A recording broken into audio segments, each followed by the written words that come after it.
Okay, guys, this is a very small section that I'm taking over here after the big section that we have done, talking about remuneration of the auditor.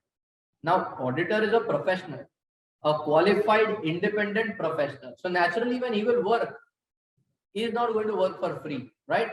And he should not even work for free. He is not even allowed to work for free. Ethics, business ethics are there. So he is going to charge remuneration from you, right? He's going to charge fees from you. Now, the question is how much fees he is going to charge and how much remuneration you are going to give to an auditor. Provision is very simple.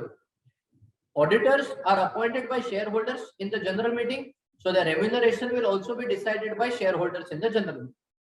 Auditors of government companies are appointed by CAG. Their remuneration will also be determined by CAG, paid by the company.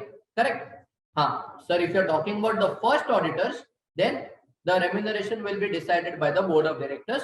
Otherwise, it is normally as decided by shareholders, they will determine. This remuneration that you are paying him, that is a fixed amount of the audit fees which you are going to pay to him. But it will be audit fees payable to him. But if you are taking any services from the auditor in professional capacity as a chartered accountant, if he's providing those services, not in the capacity of auditor, For example, you are appointing me as an auditor of your company, but along with that, you need certain declarations from a qualified chartered accountant, a certificate to be signed from a qualified chartered accountant. If I am signing those certificates for you, I will charge you separately for those certificates. I will raise an invoice against your company for those certificates and you will pay me separately for those certificates. Understood? Auditor is also eligible for any reimbursement of the expenses which the auditor may incur during the process of audit. That is apart from the audit fees. Understood? Clear, everybody? Now, let's see what the provision says. Very simple provision, as I said. Section 142. It will start on the screen and finish on the screen itself.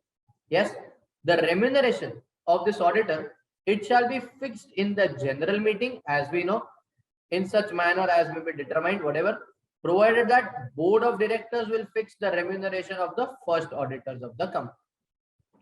Remuneration under the above subsection that we are talking about, it will be what? It will be in addition to the fees payable. Fees is standard, but expenses which are incurred should be reimbursed separately, and any facility extended by the auditor will be not included in the remuneration shall be paid to him for any other services at the request of the company. So if he is providing any other services to the company, then as an auditor, he should be paid separately for such services which are rendered by the auditor to the company at the request of the company. Understood? Otherwise, fees, of course, it will be determined in the beginning only, and those fees should be paid to him for doing the audit. During the process of audit, any expenses incurred, traveling of the auditor, lodging, boarding of the auditor, these expenses will be borne by the company. Is that clear? Yes. Such a simple and easy provision on your screen. Finish it fast. What are we waiting for? Yes. Do it quickly and then we'll go on to the next section.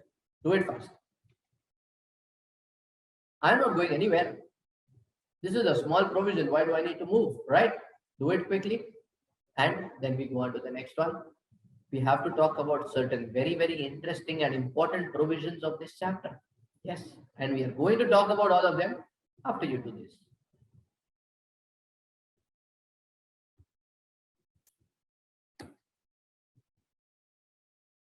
Important number.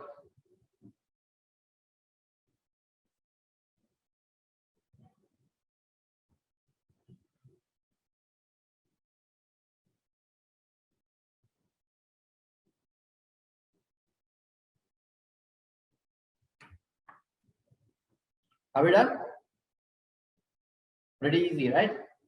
Let's go on to the next section in the next video.